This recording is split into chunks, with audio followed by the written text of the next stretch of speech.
We are a week into Q1 and still Tesla is offering inventory discounts on vehicles, and it still has not addressed the Model 3 and Y pricing differences in the configurator because the Model 3 lost the $7,500 EV tax credit, so the Model Y is now a much better deal. Something strange is going on. Tesla wants to clear out 2023 inventory. Now we know that Tesla has roughly 17 days of inventory, so if James indeed is right, maybe in about 10 days from now, we will hear something from Tesla after the inventory is cleared. I think one good guess is that Tesla is waiting for the refreshed Model 3 to come out, which suggests that it is actually coming maybe this month. Typically, Tesla makes price adjustments on Thursday nights, but not always. Tesla has lowered the price of inventory Model Y rear-wheel drive a little bit in Belgium, making it eligible for up to €5,000 incentives in Belgium. The list price for this vehicle is almost €48,000, so now you can get it for €40,000, and then plus on top of that you get $5,000 from the government. Typically, when we saw Tesla doing discounts before just to be eligible for certain government incentives, these price cuts don't get applied to other markets, just that particular market. At least typically, but not always, of course. So it would be a bit premature to say that these price cuts are going to spread just because Tesla did this price cut in one small country in Europe.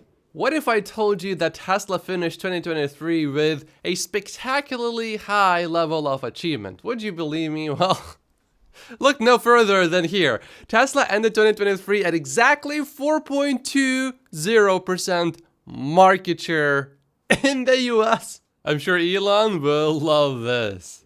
Troy has his 2023 estimates based on the latest data, and to me, Cybertruck is the most interesting part. He guesses that 190 deliveries have been made, but he thinks 270 have been produced. And he is very confident about his production estimates because he can see not only different models, but he can also see production by trim level for each model. The only thing that he is not including in his delivery list is the Tesla Semi because he thinks it's pretty much close to zero anyway. And Troy thinks that 6,000 Cybertrucks in Q1 is technically possible in a perfect world, but realistically unlikely. Dan Ives and Gary Black have just agreed that the biggest Tesla stock catalyst for 2024 is going to be the stabilization of gross margins, auto gross margins. These went down from 24.3% in Q4 of last year, and now Gary Black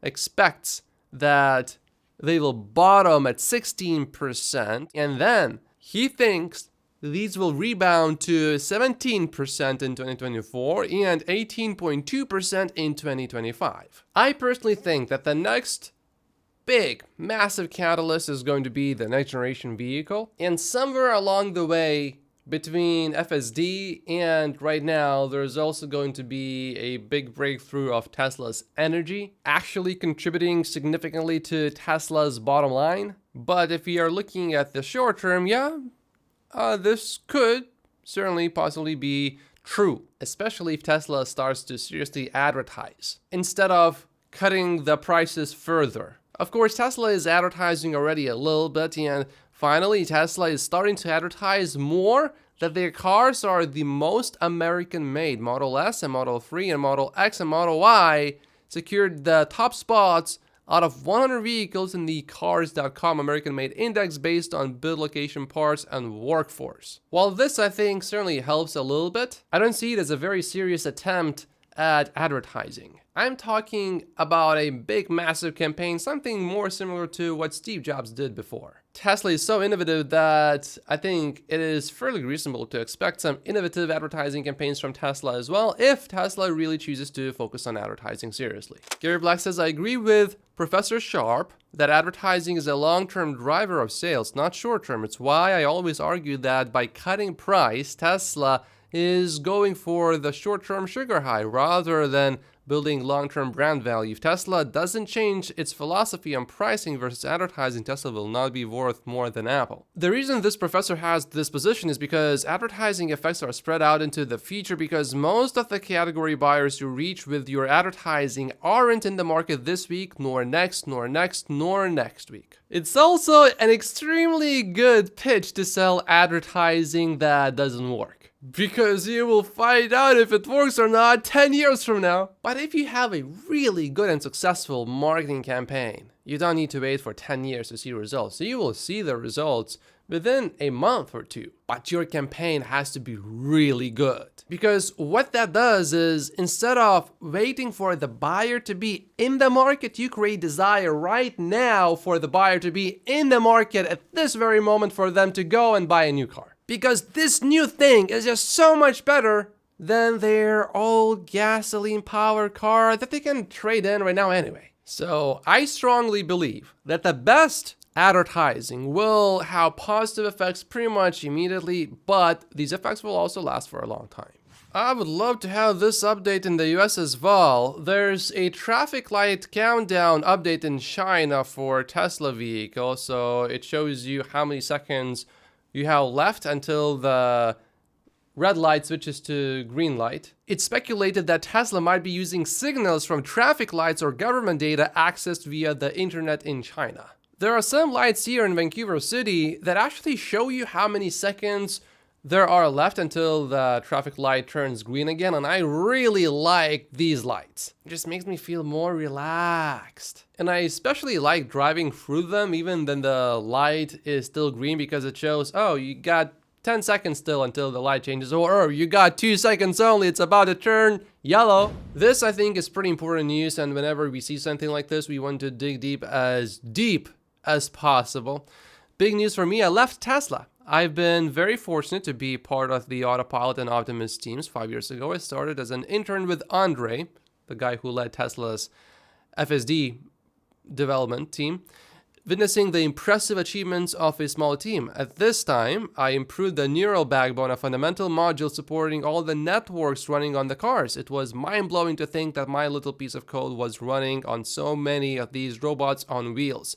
Returning to Silicon Valley, the team had grown up. Everything was more optimized and scaled up. My main focus was on the auto-labeling neural networks to consistently improve our dataset with high-quality and diverse 3D annotated data. Auto-labeling Tesla's massive fleets is a key advantage over other self-driving efforts. Later, I joined the Optimus team, playing a crucial role in building the manipulation network. It felt totally unreal to witness these humanoid robots reaching human-like behaviors. Before bidding farewell, I had the chance to pass on my tribal knowledge to the next generation of talented engineers, so that's good to know that he's not leaving just suddenly without passing everything he knows.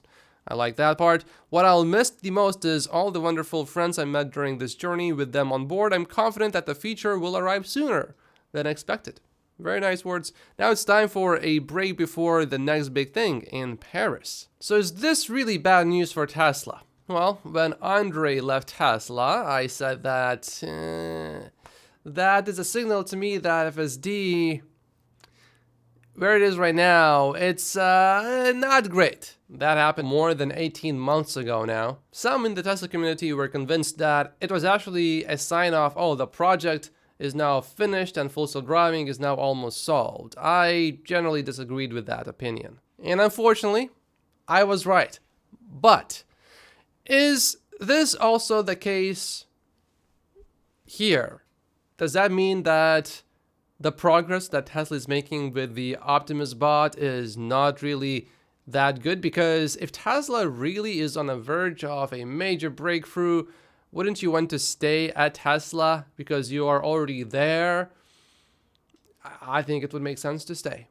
But looking a bit deeper, I think this situation is a bit different. First of all, it seems like France is his home and he's going back to France.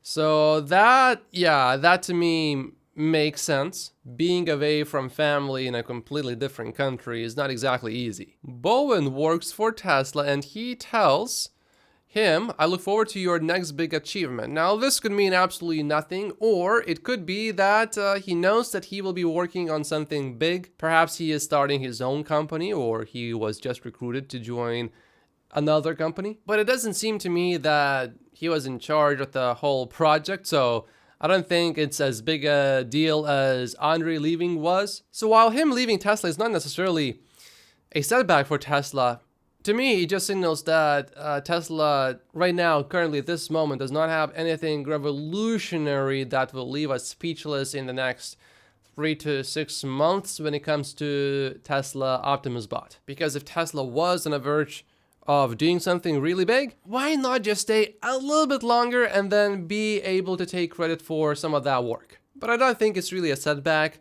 I would call it a setback if we had someone like a Shockley, then yeah, he's very important to the Tesla team. He's basically in charge of Tesla's FSD team. So we are not seeing anyone like that leave, which I think is a good thing. James made a statement here, and generally I do not disagree with this. James said, agreed, Tesla should give early adopters some grace, like making it transferable to a new car or a lifetime credit towards a new FSD purchase if the individual had moved on to another vehicle. No one can argue that Tesla has overpromised and underdelivered so far.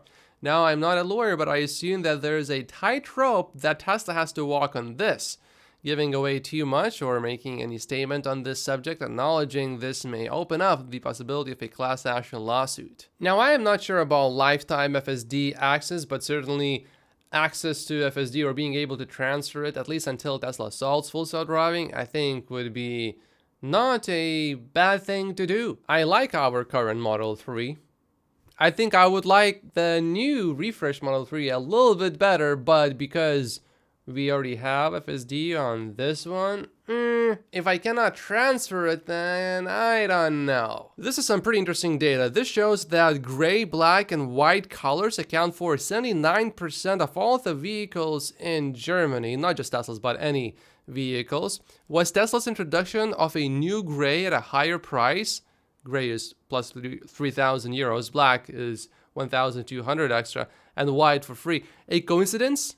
Probably not. Even when Germans buy Porsches, they are still pretty conservative with their colors. They don't really like red cars, I guess. Because maybe their neighbor will think, oh, look at these people, they just joined a circus. This message says that starting at 3 a.m. on January 8th, FSD version 12 will be rolled out across China to Tesla owners, but Ray says this is a fake message, so don't fall for these. Bradford just made a prediction. Tesla Generation 3 will be small, 4 seats and only 2 doors.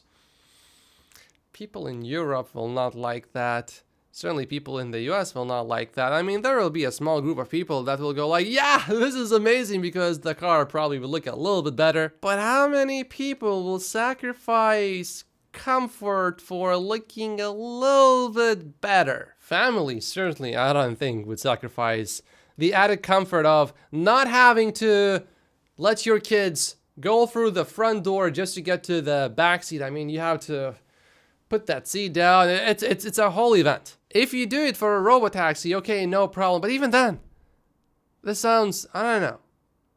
Well, something like over 90% of all the taxi rides have less than 3 people here in the US. So, okay, for a robotaxi, maybe that makes sense. But if you are going that far, wouldn't it just make sense to only have 2 seats for the whole vehicle?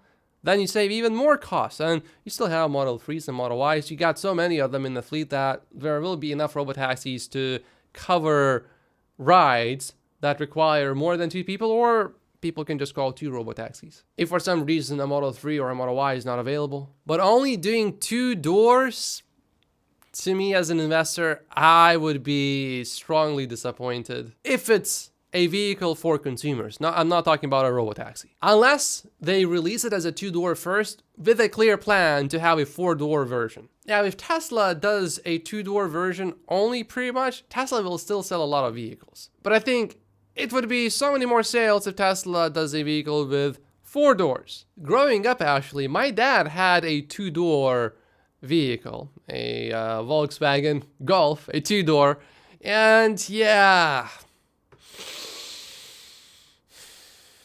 Don't do that to your kids, please. If you can afford it. We were not in a position to really afford a more expensive vehicle. So that was actually quite fun, but I don't think that would be a good idea for Tesla. Just to be clear, I was very happy that my dad had a car, because having no car would have been a lot worse. So it was either a two-door car or no car. I certainly prefer the two-door car. Thank you so much. We just had breaking news on Fox about Tesla. From Chicago to New York in an electric vehicle. Jeff's with me now. Now, Jeff, all right, let's get at it. You're supposed to arrive in New York on Friday. You think you're going to make it on time? Fingers crossed, Stuart. If I get to all the charging stations, you know, we rented this Tesla Model W, and we have outfitted. Well, maybe Tesla did rename the Model Y refresh from Juniper to W, but I think the case is that no, Tesla did not do it. In that case, the reporter has to take an L and not a W home. It appears that Tesla has slightly downgraded the sound system on the Model Y rear-wheel drive. It now has 7 speakers instead of probably 9 before. Less speakers does not really mean it definitely is worse. For example, for my computer, I just have 2 speakers, but these are really good speakers. This robot can do multiple things. For example, it can cook a little bit, and it doesn't look like it makes any major mistakes. Well, I mean, it is recorded, so it's not like a live demonstration, but it is fairly impressive.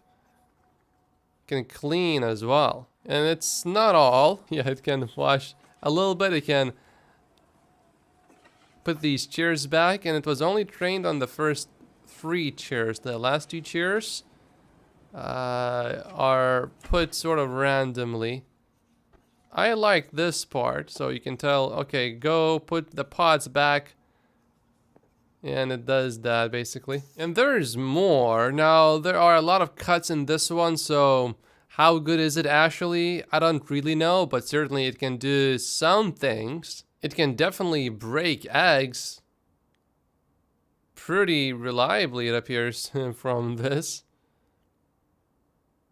Alright. It's something to keep an eye on. Maybe I'll do a deeper dive in one of the videos later. Mercedes is working on an electric G Wagon. I know Andrew Tate does not like electric vehicles, but maybe he will like this one because it has a G in the name. One thing that I keep hearing from Mercedes G Wagon owners is that they believe, this warning from Mercedes, that the vehicle has a high rollover risk. But with the battery being at the bottom, that may no longer be the case with this Mercedes vehicle. A Chinese automaker Geely that owns Volvo just released a new EV, Galaxy E8. The starting price is $24,600. It has up to 413 miles of CLTC range.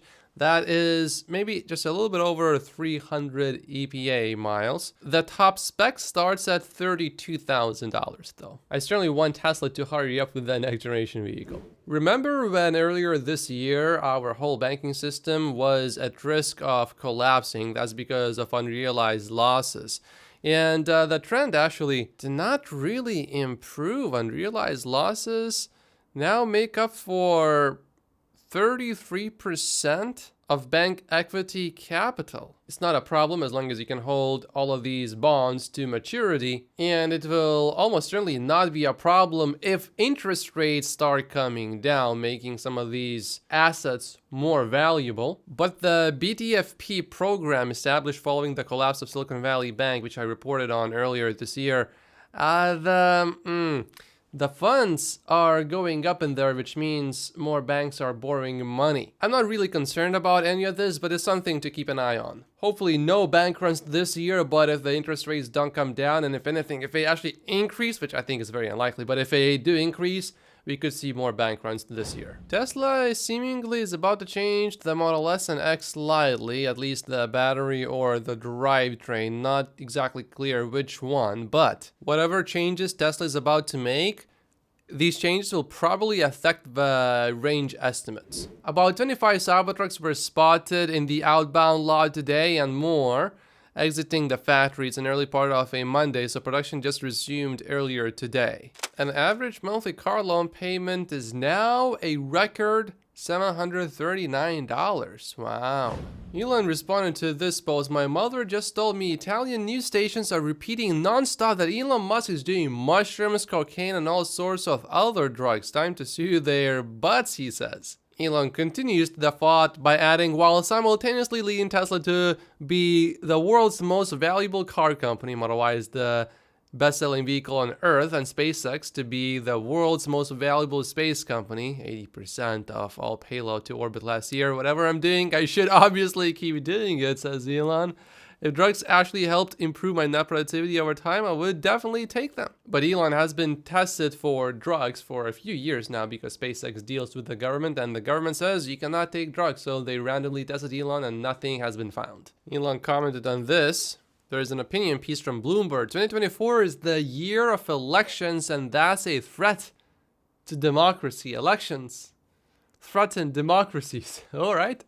They are just going full Orwell at this point, says Elon. Never go full Orwell. Of course, there's a point to be made when there's an election that something could go wrong, like eventually it did with a certain German. As promised, I published an exclusive video on my other channel, the Clips channel. It's about Elon Musk's feud with Mark Cuban. Elon Musk actually called Mark Cuban a hypocrite, so go ahead and watch this video right now and make sure to subscribe to that new Clips channel if you don't want to miss any clips like this one. I think this clip, if I put this on here, this video today would have been 40 minutes long, and I don't think people really want to see 40-minute video, so that's why I put it on this channel.